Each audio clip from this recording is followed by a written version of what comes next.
you by It'sCanadian.com, your entertainment source without the syrup. Evening, I'm Stone Malone. We have a very special guest on the line tonight. 17 years ago, in 1984, three guys in Saskatoon decided to form a band out of the ashes of several local bands.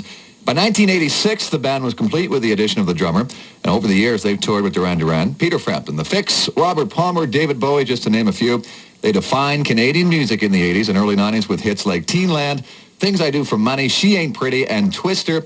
Now they're back with their first studio release in 9 years. And they're also playing this coming weekend with Zucker Baby at the Calgary Nightlife Expo at the Roundup Center. This is the Northern Pikes on the Verge, Calgary's best rock, CJAY92.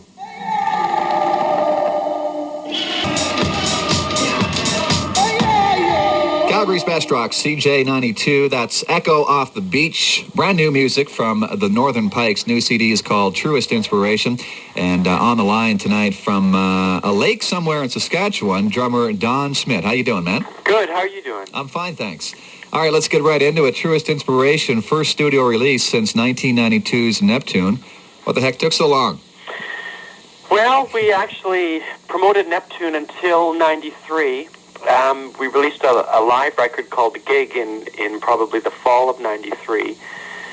And it had been 10 years, actually, of constant touring, recording, promotion, and all of that. And we looked at each other in the summer of 93, and it was just time to have a break. And we technically did break up. I mean, we said, let's just do something different for a while. And we told the record company, Verge, that, the band has broken up, and we just kind of ended our contract.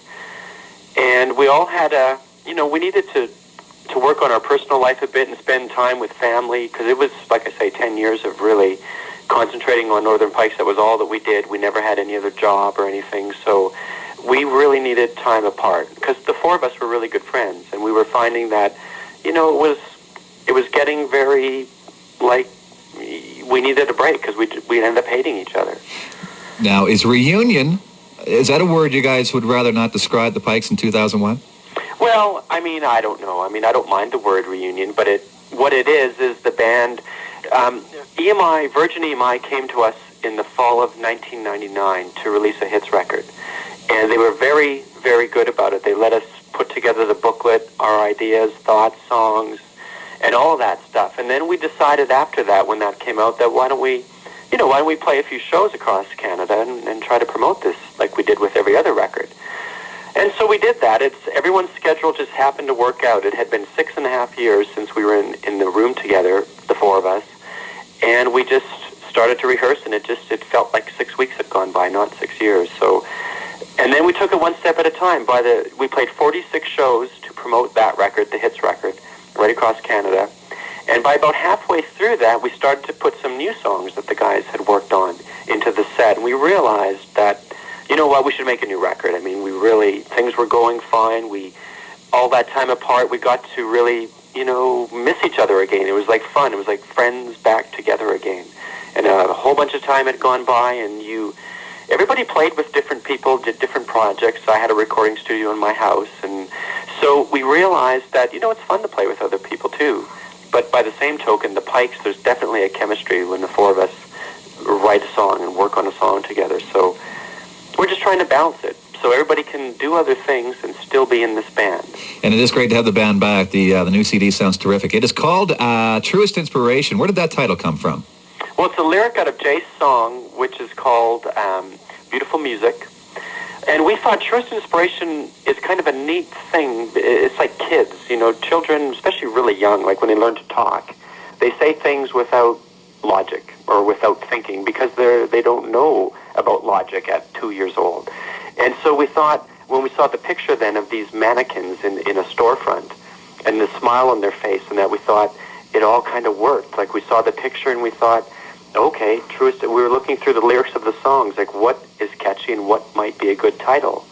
And it kind of all just fed off each other. We saw the picture and we thought, okay, Truest Inspiration, it represents innocence. It represents children and happy children. And so we thought it kind of all worked.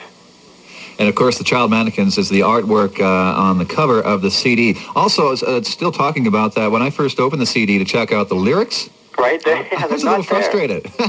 Part of it was there, part of it wasn't. Part of it was blurred, it looked like. Am I right with that? Yeah, well, you know something? The guys have, the first 4 records, we always had lyrics in them. And I don't know. I mean, it was kind of their call. The 3 of the other guys write all the songs.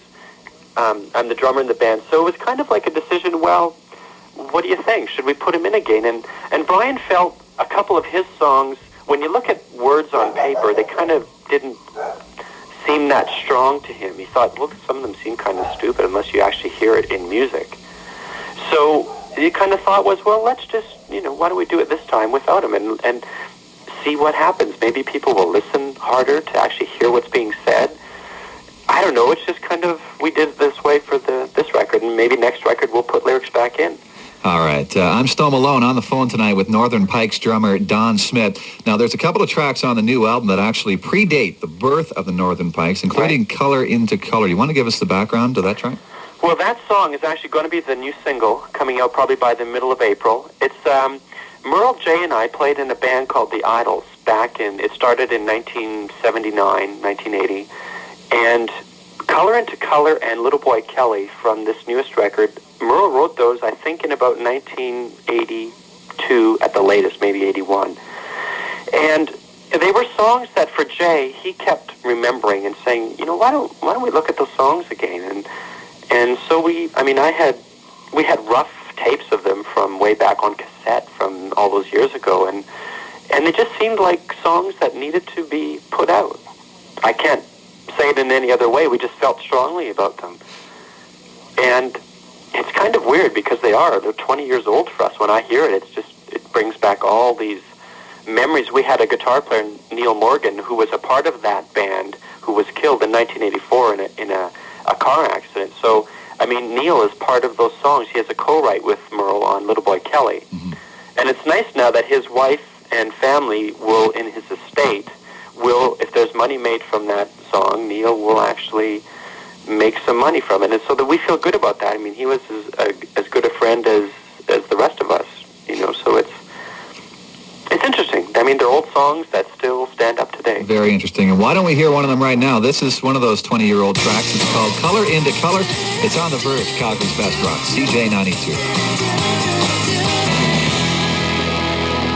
Calgary's best rock, CJAY92. That's Christ. From the Northern Pikes, the new CD is Truest Inspiration. I've got drummer Don Smith on the line tonight. Now, the album is produced by a man named David Baxter. Right. What's his story? Well, David is a musician from Toronto. In fact, he played with Basil Donovan and Cleve Anderson, I believe his name is, the original drummer and bass player from Blue Rodeo way back when. He's probably in his mid-40s, and Brian had met him through a songwriting workshop in Toronto. And, they hit it off well. They wrote a couple of songs together and had some fun. And David had done work at this studio called The Rogue in Toronto.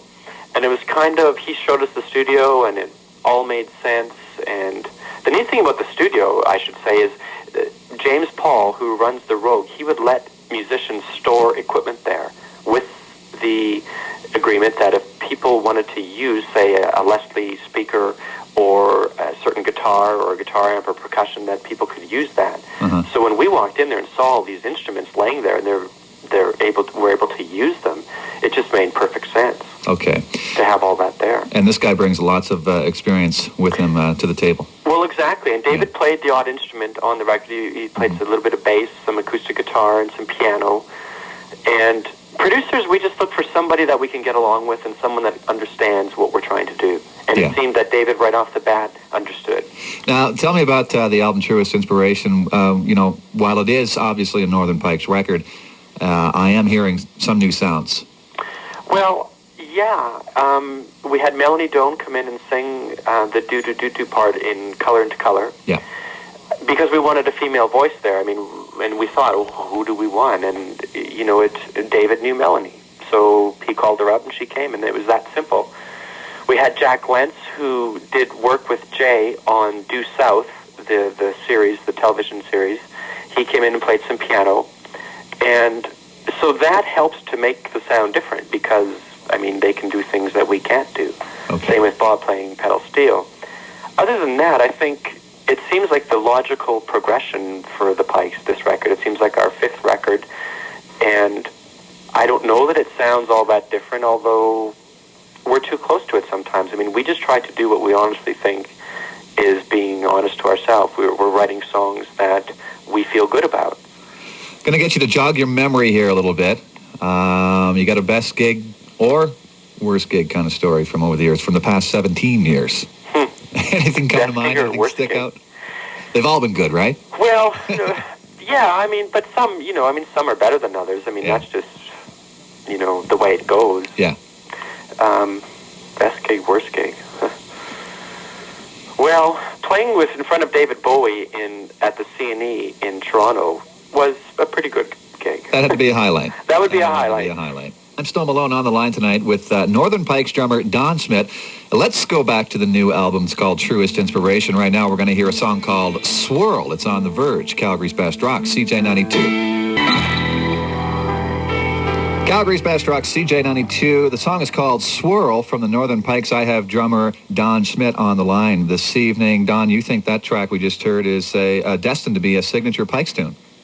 Well, Jay wrote that song, Swirl, and when he first played it to us, and when we first played it on the tour last year, it kind of reminded me of Things to Do for Money. I mean, not that it sounds the same, but in quality and in terms of how the band feels about the song, it just seemed like it's destined to be kind of a Pike classic.